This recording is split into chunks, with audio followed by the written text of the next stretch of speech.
2015 में रणजी मैच के दौरान मनोज तिवारी की गौतम गंभीर से लड़ाई हुई थी। वो कहा सुनी का वीडियो सोशल मीडिया पर वायरल हुआ था। उसके बाद तमाम बयानबाजियां की गई थी। उसी किस्से को याद करते हुए हाल में ही मनोज तिवारी ने कुछ ऐसी बातें कही हैं जो अब तक कभी बाहर नहीं आई थी। उन्होंने बताया कि वो लड़ाई क्यों हुई थी। 2015 का वो रणजी मुकाबला था, बंगाल के सामने दिल्ली की टीम थी।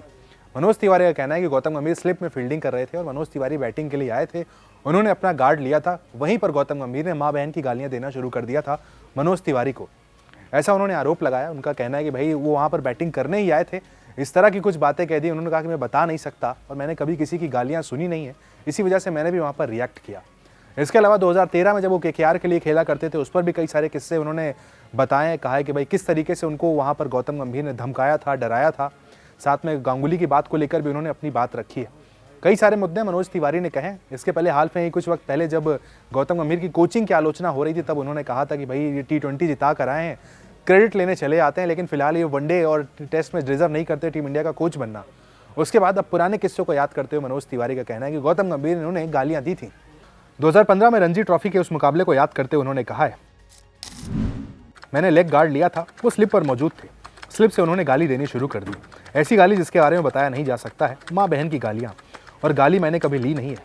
फिर भी मैंने अपना टेम्पर कंट्रोल करके बोला, गौती भाई गाली क्यों दे रहे हो। गाली देते देते उसने कहा शाम को मिलो, मैं तुमको मारता हूँ। फिर मैंने कहा कि शाम को क्यों, अभी मार लो, आ जाओ, हो जाए। फिर थोड़े ना हाथ उठा सकता है। फिर अंपायर ने आकर बीच बचाव किया है। इस बातचीत के दौरान मनोज तिवारी ने 2013 का भी एक किस्सा सुनाया है। मनोज तिवारी के मुताबिक गंभीर लगातार उनकी बैटिंग पोजीशन चेंज कर रहे थे और वो उसको लेकर अपसेट थे। मनोज तिवारी ने बताया है, इस अनबन के बाद से मैं अपसेट था। ईडन गार्डन के एक मैच के दौरान इनिंग खत्म होने के बाद जैसे मैं वॉशरूम में गया, वो पीछे से आ गए और बोलने लगे, तेरा एटीट्यूड नहीं चलेगा, तुझे ऐसा कर दूंगा, तुझे कभी खिलाऊंगा नहीं। वो सीनियर थे, मैं उनकी रिस्पेक्ट करता था, लेकिन मैं इस पर भड़क गया। मैंने कहा गौती भाई ये नहीं चलेगा। फिर वसीम अकरम आ गए और बीच में वो बात वहीं रुक गई, नहीं तो हाथापाई हो जाती। मनोज तिवारी ने यह भी आरोप लगाया कि गौतम गंभीर ने सौरव गांगुली का मजाक उड़ाया था। मनोज तिवारी ने कहा है, मुझे याद है कि सौरव गांगुली ने अभी कैब ज्वाइन किया था। वो उनके बारे में बकवास कर रहे थे। वो ऐसी बातें कह रहे थे जैसे वो अपना जैक लगा के आ गया, तू भी उसी के पीछे आ गया, तू भी ये सब करके पहुंच गया। जब मैंने दादा को ये बताया तो उन्होंने कहा ठीक है, मेरा काम उन्हें बताना था। आप देख सकते हैं कि गंभीर को गुस्से की समस्या है। उसके बाद से हमारे बातचीत करने की कोई गुंजाइश नहीं है। तो ये आरोप एक तरीके से मनोज तिवारी ने लगाए। कहा है कि भाई ऐसी ऐसी घटना हुई थी जिसके चलते गौतम गंभीर से उनकी वहां पर झड़प हुई, लड़ाई हुई। केकेआर में उनके अंडर में खेले भी। मनोज तिवारी ने यह भी कहा था कि भाई सारा क्रेडिट जीतने का वो ले गए केकेआर के लिए, लेकिन ऐसा नहीं। उन्होंने कहा था उस टीम में जैक कालिस थे, मनविंदर बिस्ला थे, लेकिन सारा क्रेडिट गौतम गंभीर ही लेकर चले गए।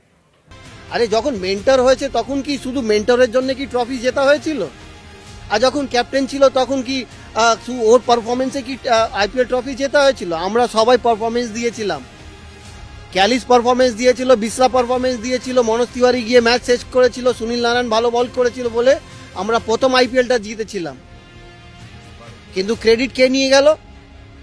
তাহলে মাহল আছে, পিয়ার আছে, সব আছে বলে মাহলগুলো ক্রেডিটগুলো নিয়ে যাচ্ছে। আমরা লোকেদের মানুষের হৃদয়ের মধ্যে জায়গা করতে পেরেছি, তাই জন্য লোকেরা আমাদেরকে পছন্দ করে।